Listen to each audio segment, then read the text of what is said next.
Jared, this Saturday, WWE Bash in Berlin, the first pay-per-view in Germany. Coming up this Saturday, unusual start time as all of those overseas pay-per-views are. But let's start off our preview with the WWE Championship, the American Nightmare, Cody Rhodes, defending against Kevin Owens.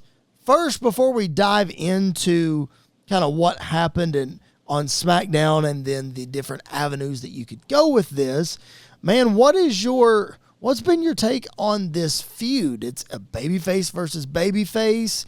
It's Cody's friend. It was kind of out of nowhere after SummerSlam, but Kevin Owens is always a viable main eventer. What's been your thoughts on the way they've built this thing?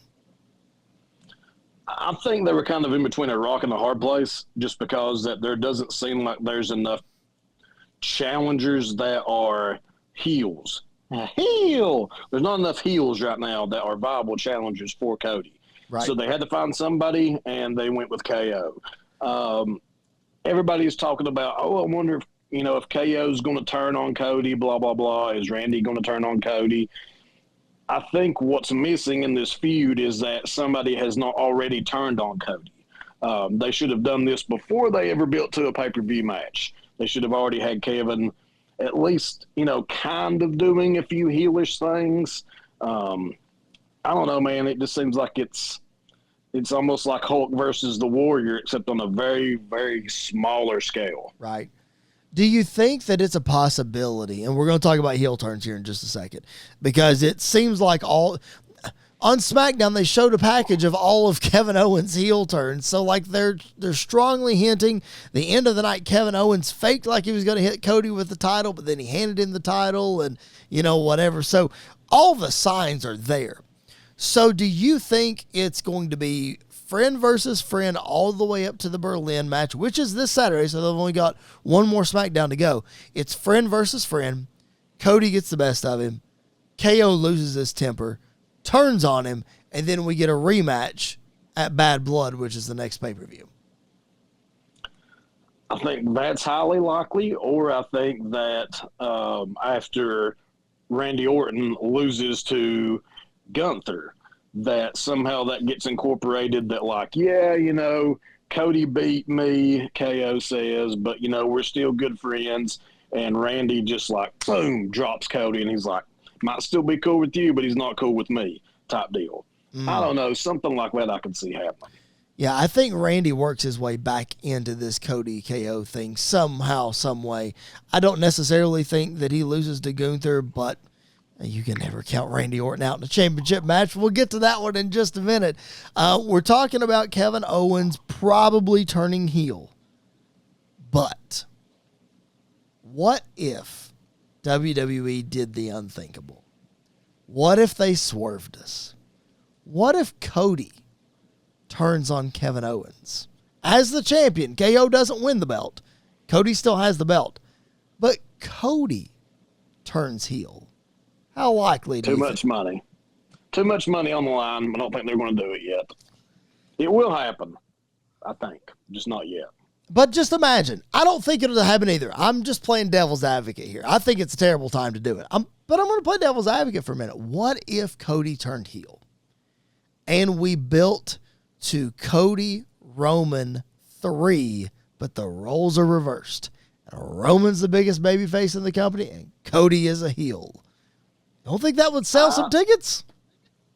I think that's definitely a possibility for the future. Maybe not this WrestleMania, but the next. If you can keep up the steam that Roman and Cody both have right now. And since there's not really anybody else, I would say they're probably both going to keep up their steam and their status as two of your biggest baby faces in the company. Yeah, I definitely think so too. I just, like you said, it could happen down the road. There's too much money on the line right now, but they always say, man, the best time to turn a babyface is when he's the hottest, and there ain't nobody hotter than Cody Rhodes. But let's just paint the picture this way. I got to give Sam Roberts credit for this because he came up with this scenario. By the way, Sam Roberts went on this huge diatribe on his podcast today. Every one of his shows are a diatribe because he's by himself, but that's beside the point. He went on this huge explanation today of how Cody Rhodes turning heel would make sense. Not right now, but in the long term. So you got to give him credit for this, but his reasoning was that the WWE Championship is putting Cody in a position where he can't have friends and he can't trust people. And that target that's on his back, it's not just a kayfabe target. Being the champ is hard. Everybody talks about that. So, like, this scenario of not being able to trust people and people turning on him and being lonely could change Cody at the core of who he is and therefore turn him heel, not necessarily being a whiny, chicken heel, but just hey, you didn't like me. You had the target on me. Well, guess what? Now it's reversed and I don't like you. It makes sense because look back at Roman Reigns, how the WWE Championship changed him. Look back at Seth Rollins, how the WWE Championship changed him. You can just list them. Triple H, Randy Orton, CM Punk. All of these guys at the WWE Championship changed for one reason or another, and it could easily happen to Cody. It could, and I think it will down the road, just not yet. All right. Might happen down the road, but right now we got to pick this match, man. Cody Rhodes versus Kevin Owens, Bash in Berlin. Does Cody retain the title? Does Kevin take it from him? What's your pick? Cody retains. All right. I think there's almost no chance that KO wins this thing as far as winning the belt. I agree with that. And we'll get back to our predictions. We're going to rapid fire predictions at the end of this segment, so make sure that you guys remember everything that we talked about. Let's move on. We mentioned him, Randy Orton vying for the World Heavyweight Championship against the Ring General Gunther. Should be a fun match, man. What's been your takeaway from the way they've built this one with Gunther being the heel and talking about Randy's family and all the things? I love it, which again, it goes back to, I love Gunther and, my wife loves Gunther, and we were actually just watching a show last night, and I was talking to my wife earlier today because I had wrestling on. And she said, we were watching this show last night. It's called The Terminal List. That has Chris Pratt in it. Excellent show so far. But there was a guy on there apparently that looked like Gunther. And I remember looking back, like maybe it just popped in my brain for a second. But she noticed it. And hearing her talk about, again, like, Gunther's a pretty stand-up guy for the most part. Even whenever he talks trash or goes after Randy's family, I mean, still he just doesn't seem that dastardly to me. He just seems like a guy that is going to go out there and kick everybody's butt, and kind of like a Brock Lesnar type. Not as big as Brock, but you know what I mean. You know. I'm so proud of your wife, by the way. I'm so proud of her for making that reference and remembering it. That's so awesome. Yeah, man, Gunther is a prototypical champion. He really is. But then you look on the other side, and so is Randy Orton. He's won it 14 times. I said it a few minutes ago. You cannot count Randy Orton out in a championship match. I love, though, that, they are calling this back from King of the Ring. Triple H indicated that it was going to come back around. I don't know if he had this exact scenario planned way back when. Maybe he did. I don't know. But I'm so glad they brought this back around because Orton is the perfect opponent for Gunther outside the United States, because there's a good chance Gunther's going to be a pretty big babyface walking into this Berlin show as world champion. This is probably going to main event the show, if I'm being honest, as it should. But then, man, you've got longtime veteran, 22 years in the business, Randy Orton. Everybody loves him. I think it's a fantastic matchup, man. I can't wait to see these two lock horns again. Yeah, same, man. And I'm curious as to if we get a decisive finish this time, because whether they meant to or not, the last time, Randy's shoulder was pretty far off that mat. Yep. Yeah. Yeah, it was. I tend to think we'll get a decisive finish in this one. I tend to think that Gunther will, I don't want to say handle Randy Orton, because Randy's going to look like Randy. He's going to look great. He's going to hit an RKO. Gunther's going to somehow kick out of it. I don't know exactly how it's going to happen. But in the end, I think Gunther's championship reign continues. Randy Orton falls just a bit short, but there's always that shred of doubt when Randy Orton's in a championship match. What's your prediction? What say you?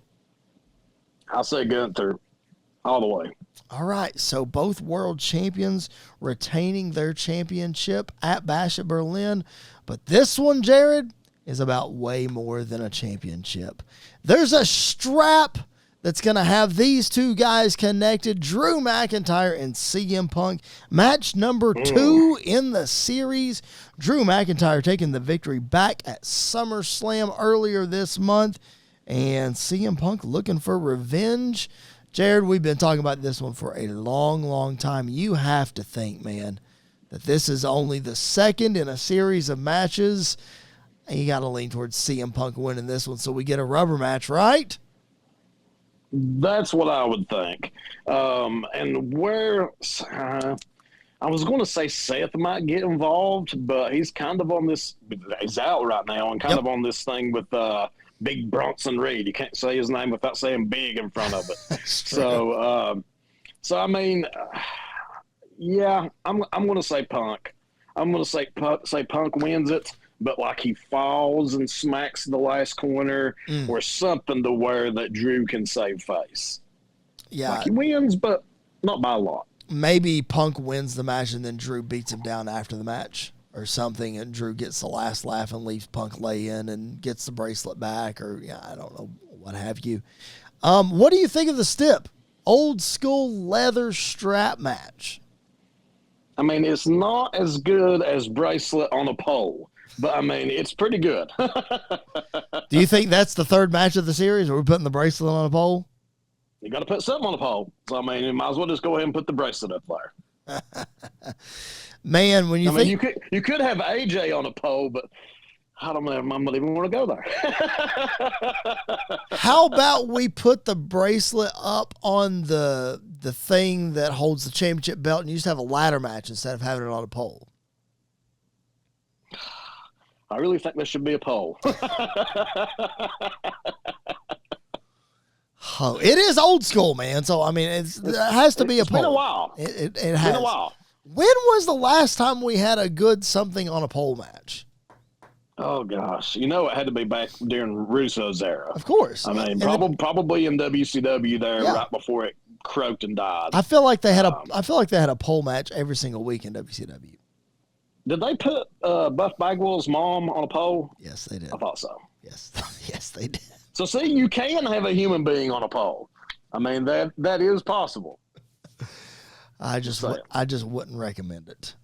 Punk and Drew, man, one of the hottest feuds since the Royal Rumble, really, and it just continues to heat up. I think it was last week that WWE released some alternate angles of CM Punk's return at Survivor Series. Showing Drew, showing Rollins, and all kinds of different things. But Punk and Drew, man, doesn't need a championship. Man, I am so glad. This is a scenario where I'm so glad that Vince is not in charge, because I feel like Vince would have put a title in this feud just because, it's the hottest feud. It has to have a title. We can make more money if we put the title in this feud. I'm really glad this hasn't gotten a championship. Me too, man. And I think both of these guys will have plenty more world title shots and opportunities in their future. But right now, man, I mean, just making this thing like a blood feud, I love it. I mean, and I love angles. Let me just say this. I was watching the AEW pay-per-view, and I can't even remember all these people. I don't even know all these people. Don't care for the most part. But they had a match, and I swear to as sure as there's life in my body right now, I can't remember who it was because it probably wasn't that important. But I love it whenever that you have like 3 people involved in an angle instead of just 2. Like you have another third party that's involved that kind of rears their ugly head, kind of like how they had Seth. Maybe they're trying to get away from it now. But, man, I'm such a fan of you have 2 guys in a blood feud, and then there's one other person that just kind of keeps lingering around and costing one of the 2 or both of them back and forth the match. I love it. Yeah. Can't explain it. No, it's always interesting because you got to have eyes in the back of your head. with that other person because you just never know when they're going to hit. Don't expect Seth Rollins at this pay-per-view. Like you said, he is out right now. He's focused on Bronson. He'll be focused on Bronson Reed when he comes back. Big Bronson Reed. He's out trying to get his knee cleaned up and just taking care of some long-term injuries and that kind of thing. Came back too soon, as we all sort of figured that he did, but, you know, we're not doctors. You're close. We're not doctors, though. So there is that.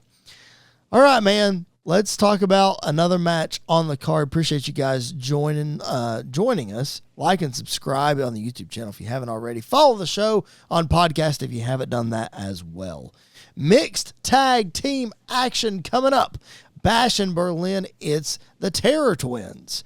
Rhea Ripley and Damian Priest taking on, as Michael Cole likes to call them, the Bonnie and Clyde of the Judgment Day. Liv Morgan and Dirty Dominic Mysterio. Now, Jared, before we break down this match, I want to take a second to thank our YouTube viewers right now, because 2 weeks ago, we released a video talking about Liv Morgan and Dominic Mysterio. Now, it was just a clip from one of our longer shows, but it was a video that has become the most watched video on our YouTube channel. It has surpassed, give me a second, and I can tell you exactly how many views it has to date. It has become the most viewed video on our YouTube channel in just 12 days. This video has 1,375 views. Now, if you are listening or watching and you're saying, oh, that doesn't sound like a whole lot. Well, gosh darn it, when you're Jared or you're myself or you're Andy York, from where we came from, that's a freaking awesome accomplishment. So, to all of you YouTube viewers, thank you for making that happen. All right, let's talk about Liv and Dom, Jared. Liv Morgan is doing some of the absolute best work of her career, man. I just think and I'm not saying that Liv Morgan has to be this, what's the best way to politically say this? This not so, okay, I can't think of another word. I'm not saying that Liv Morgan has to be a slutty character to be a good character. Okay? Couldn't think of a better word for it. So I said it. She doesn't have to be that way to be a good character. Having said that, though, this is the best work I think that Liv Morgan is doing in her career. I think she has hit a point where she is just knocking everything out of the park, man. She's a harlot. She's a harleton. Dusty Rhodes. All right. All right. There you go. There you go. Man, I think, there was a long time whenever that I almost could not stand watching Liv. I just did not think she was that good. I didn't really care about it. I'm right there with you, man. I really am. Yeah. And all of a sudden, just like you said, and like all the viewers out there in Never Neverland have showed us, she is playing a huge part, a huge role, and man, she is knocking it out of the park. I mean, she's got her look down. I mean, she looks like she's in the Judgment Day now. Already kind of did some, but it's almost like she tweaked her look, and I don't even know how. Yep. But she did tweak it a little bit. And she just is awesome when it comes to acting. She fits the role that she's playing perfectly. I mean, I can't say enough good about her, man. I think she's doing fantastic. You got to hand it to Dirty Dominic Mysterio, who, man, he is sneakily becoming one of the best heels that we have seen in this business, and he doesn't have to do anything. He literally has to pick up a microphone. That's it, and he's going to get booed. And it's great, man. Like, who would have thought that him turning on his dad and Edge back at the first Clash at the Castle would have spawned this incredible heel run, man? Who would have thunk it? He was on TV earlier, and Tess saw him, and she said, "Why? Why? He's so ugly. Why?" And it was right about the time that Ray said he was going to slap that stupid mustache right off of Dom's face, which was excellent. I love that too. Oh, that's but how you can have a porn stash and that mullet and look like an Eddie Guerrero with no muscle from like he's transformed and come back to the days when he had no muscle is beyond me. But it's just everything that you need to hate somebody.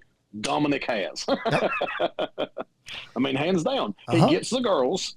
He looks ridiculous. The stash.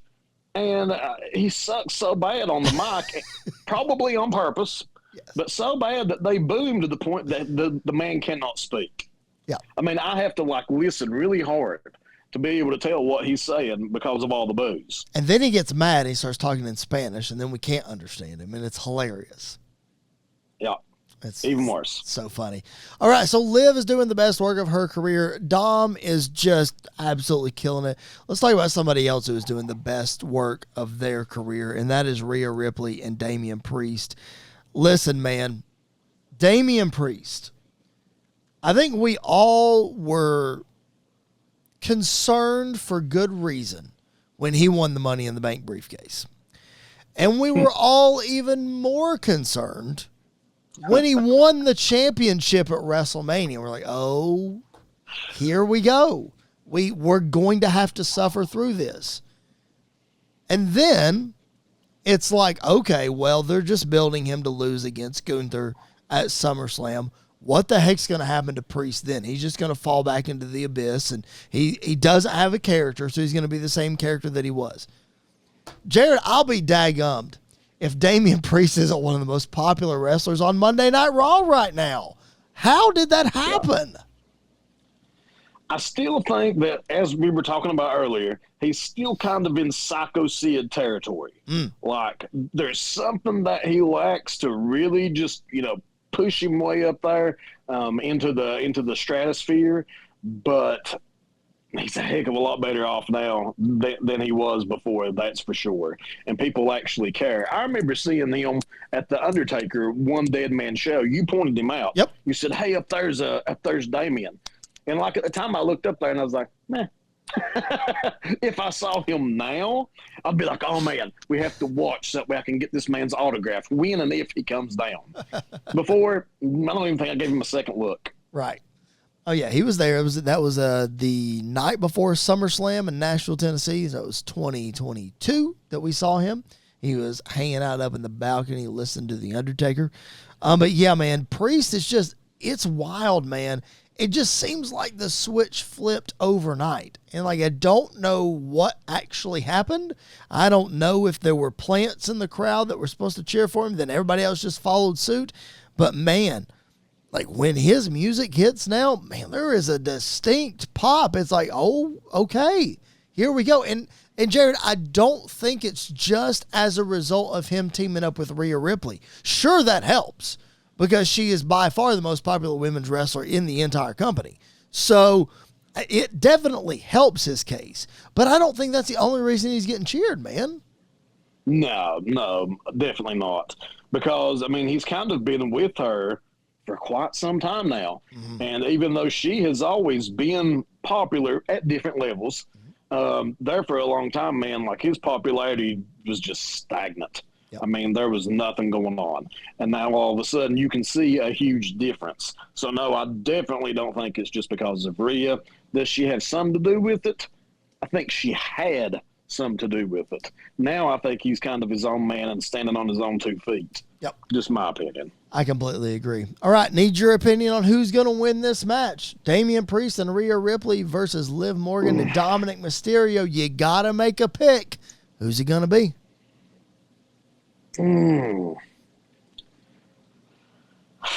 I'm going with Damian and Rhea, I think that we are going to see the Riptide on Dom, and it's going to be a huge pop, and it's going to be awesome, and they're going to do it in Berlin. If it was not in Berlin and you didn't have that spot, I think that would not be the case. I would go with Dom and Liv, but I am going to go the opposite. That's the scenario I had painted in my head. But I also think there's a reason Finn Balor is not involved in this match, like on the card. And I think the reason is he is going to cost Priest the match. So I think the baby faces have this one in hand, and then Judgment Day shows up. Balor costs Priest so that feud can continue, so that Priest doesn't get one up on him, and then Dom gets the pin on Damian Priest, and Priest and Balor are off and running. However, I do like the idea of Rhea pinning Dom, but I think we might need to save that until WrestleMania. Maybe we get Rhea Ripley versus Dominic Mysterio at WrestleMania. Don't know. Here's another match I don't know anything about. It's the last match on the card, and I am going to safely bet that you don't know a whole lot about either, but we're going to just at least pick it. Alba Fire and Isla Dawn, the Unholy Union, defending the Women's Tag Team Championship against Bianca Belair and Jade Cargill. Now, before we pick the match, Jared, I will say this. Bianca and Jade have been a team since Jade came in. They had their little face-off at the Royal Rumble, and then ever since then, they've been on the same side. All signs would lead you to believe that's where we're going at WrestleMania. So we saw them lose the tag titles. We saw a little bit of tension in the Queen of the Ring tournament. They didn't have to go face-to-face or anything. And now they're trying to get these titles back. Do you think this is the final straw between the two? Do they win the titles back and then we go on a little further before WrestleMania? What do you think? If they're going for WrestleMania as the end goal, then I definitely think that you'd have Bianca and Jade win the belts back. And then you have them buddy up, and then you do a huge breakup right before Mania. So I think that's probably going to be the decision that I go with. See, I would think so too, man, because they are two individuals that I don't think you could keep this story going all the way to WrestleMania. I think Jade is still too green to allow that to happen unless you do an injury angle where one is out for an extended amount of time. Then that buys you some time. I think Jade should probably be a heel in this situation. I think Bianca is too loved, although I would love to see some sort of heel Bianca Belair. We've said that for a long time. But I'm with you. I think they need to win the belts. What have you thought so far? We were two of the biggest haters of Jade Cargill in AEW. I think for good reason. What have you thought about her WWE run so far? It's been, 8 months now, 9 months, something like that. What have you thought so far? They have kept her strong as possible. Like she has the strongest hot tag. And I don't remember what podcast I heard that on. That is not I didn't just come up with that. But she does have the best hot tag. She comes in, she cleans house, she gets back out. Yep. And that's exactly what they have to do with her. If you're not just going to do nothing but squash one-on-one matches, this is about the only other thing that you do to hide how bad she most likely still sucks. As far as being able to put together a one-on-one match with her. Because just going back to AEW, man, she was terrible. And so she was there for quite a while. So I think it will take quite a while for her to improve to the point that WWE wants her at. So I think you stick her with Bianca for a while longer, man. Yeah, I think so too. I do have to shout out before we move on here on SmackDown this past week. We had the 6-woman tag match. It was Bianca, Jade, and Naomi in a 6-woman tag, and they all three had gear that represented gear that Simone Biles wore during the Olympics over in Paris. They each had an individual one. So super cool. Shout out to the world's greatest gymnast and gold medalist. Thank the Lord she plays on our team, Simone Biles. All right. That being said, this is a wrestling podcast, not an Olympics podcast. I don't claim to know anything about it. But what I do claim to know is that, check this stat out, Jared. 80% of the people that watch our videos on YouTube are not subscribed. What are we doing? Guys, it's so easy. Do something meaningful with your life, people. It's so easy, guys. Subscribe. There's a little subscribe button right down below this video. And then I think if I'm pointing, I think it's over on this side. There's a little bell. That's a notifications bell. Hit that bell. That notifies you every time that we upload an episode. And if you feel so inclined, there's a little thumbs up. You can hit that too. That helps out our algorithm. But please hit that subscribe button. 80% of you who are watching our videos are not subscribed. Let's get that number up. Come on, guys. It's very easy. Like Bobby Heenan used to say, what the hell, use the bell?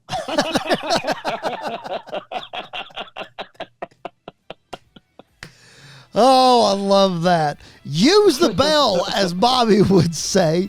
Like the video, subscribe. It helps us so much. It might not mean a whole lot to you, but it sure means a whole lot to us.